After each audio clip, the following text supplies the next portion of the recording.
reka twekeze muri equipe ya Sport abakinnyi babiri barimo Abdoulaye Diallo ndetse na Asana Innocent ngiye kuba nako mozaho cyane ku munsi w'ejo. Robertinho na Muhire Kevin bapanze equipe izabanzamo kuri uyu mukino bafitanye na Gorilla, ariko aba bakinnyi hari iminota babageneye ndetse n'uburyo bazakinishwa bigendanye no Rayon Sport izaba yitwaye. Abakinnyi bashobora kubona iminota, ariko bigendanye n'uburyo Rayon Sport iraba yitwaye mu kibuga ndetse na zirita uko ziraza kuba ziri kugenda, abakinnyi bashobora guhabwa iminota. Nk'umukinnyi Asana Innocent we rwose yitwaye neza no kuri derby azahabwa iminota yo gukina. Utibite gute rero? Reka nze ninje neza cyane, umuntu wese utakana subscribe na kande subscribe. Ku munsi w'ejo nyuma y'imyitozo haganiye abakinnyi benshi, icyo nakumenyesha nuko inataratangira neza nuko iyi Gorilla, uyu mukino wa Gorilla ni umwe mu mukino ngo abakinnyi ba Rayon Sport bagiye gukina gupfa no gukira. Uyu ni wo mukino ngo wishiraniro ukomeye cyane apart ya derby, ariko uyu mukino nawe rwose bari kufataho seriye cyane.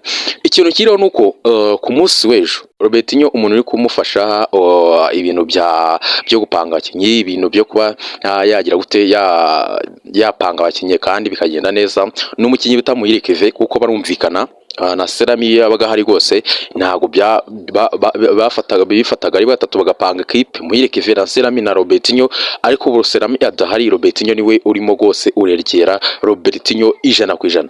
Utibite guterera ku munsi w'ejo basoje imyitozo baraganira we na Muhire Kevin, bumvikana ko hagomba kubanzamo equipe ya mbere kandi izabanzamo kuri match ya derby.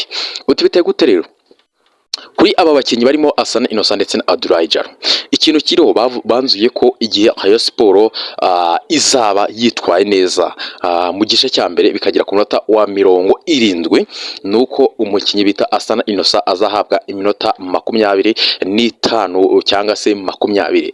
Uyu mukinnyi Asana Innocent Robertinho we aramwemera, ahubwo ikibazo afite nuko no mu kibuga mubona ko ni umukinnyi utarakomera, ni umukinnyi ugifite umuvuduko muke, ariko icyo nakubwira nuko rwose uyu mukinnyi Rayon Sport igihe iraza kuba yitwaye neza araza kubona iminota 20 ya nyuma ndetse cyangwa se 25. Ku mukinnyi Abdoulaye Diallo icyo nakubwira nuko Rayon Sport nk'uko nabibabwiye bumvikanye ko Rayon Sport iraza kubanzamo ari equipe ya mbere kandi ikomeye, ari nayo izakina derby. Utibite gute kuri uyu mukinnyi Abdoulaye Diallo?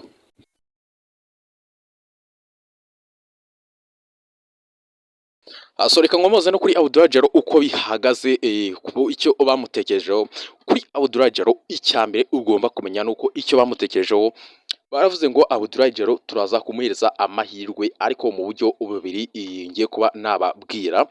Ayo mahirwe uti ibiteye gute rero? Uburyo bwa mbere ni Rayon Sport bashaka kuza guha amahirwe uyu musore Abdoulaye Diallo igihe Rayon Sport iraza kuba yikarifiye, cyangwa se igihe biraza kugaragara ko bageze mu minota 75-80, Rayon Sport ifite amahirwe yuko ishobora gukomeza.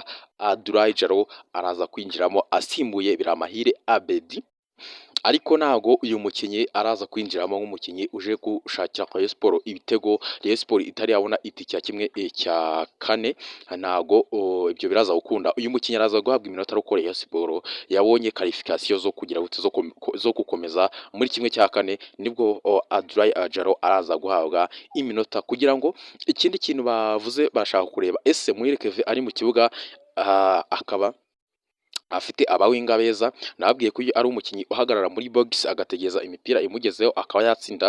Bashaka kureba ese Muhire Kevin ari kumupasa neza, akamama amapasi meza ari kuri nimero 9, ese ashobora gutsinda ibitego, ashobora gufiniza. Nababwira ko mu myitozo aratsinda ibitego byinshi, aratsinda, ariko kubera ko Robertinho akunda abakinnyi bakina umupira baza bakajyana bagakora amakombinezo, uyu mukinnyi we rwose ntago ajya pressinga, ahagarara hamwe, nicyo kibazo gihari. Ariko bashaka kureba ese ni umufinisha mwiza, ni umukinnyi uzi gutsinda, ni umukinnyi ubona izamu. Bashaka kugira gute kumushiraho umupaseri nka Muhire Kevin kugira ngo barebe ese ashobora gutsinda. ikintu kiriho rwose ni uko uyu mukinnyi Rayon Sports igihe yaba yikarifiye yabonye itike ya kimwe cya kane, uyu mukinnyi Abdoulaye Diallo araza guhabwa iminota yo gukina muri rusange. Ariko reka mbabwire ngo umuntu wese ugikurikirana video munyandikiye muri comment, nzababwire rwose abakinnyi bazatandukana na Rayon Sports mu kwezi kwa gatandatu. Rwose hari abakinnyi batangiye gutekerezaho, mbabwira ko n'uyu nguyu Abdoulaye Diallo nawe ari umwe mu ba mbere bazasohoka muri Rayon Sports. Muzambwire rwose nzabaha detaye uko ziteye. Abdoulaye Diallo ni umwe mu ba mbere bazava muri Rayon Sports mu kwezi kwa gatandatu, rwose azirukanwa rugikubita.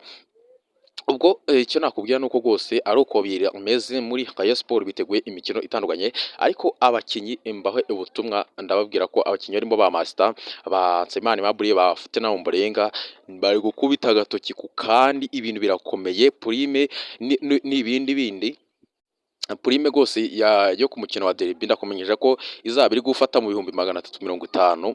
Abakinnyi basaze basizoye. Ubwo icyo nakubwira nuko rwose ni Rayon Sports rwose ishaka gukora reaction kandi imeze neza. Kuri ejo rwose n'abayobozi barabasuye, ibintu birakomeye cyane, morale ni yose. Ubwo bari no gutegura derby mu kibuga ndetse no hanze y'ikibuga, nuko biteye. Nzabaha detaye ku munsi wo kuwa mbere uko bateguye iyi derby. Ibintu birakomeye, inkuba ziri gukubitana mu kirere. So ngira ngo nibyo ngibyo muri Rayon Sports. Reka mbabwire ngo mugire ibihe byiza cyane, ibintu ni good final.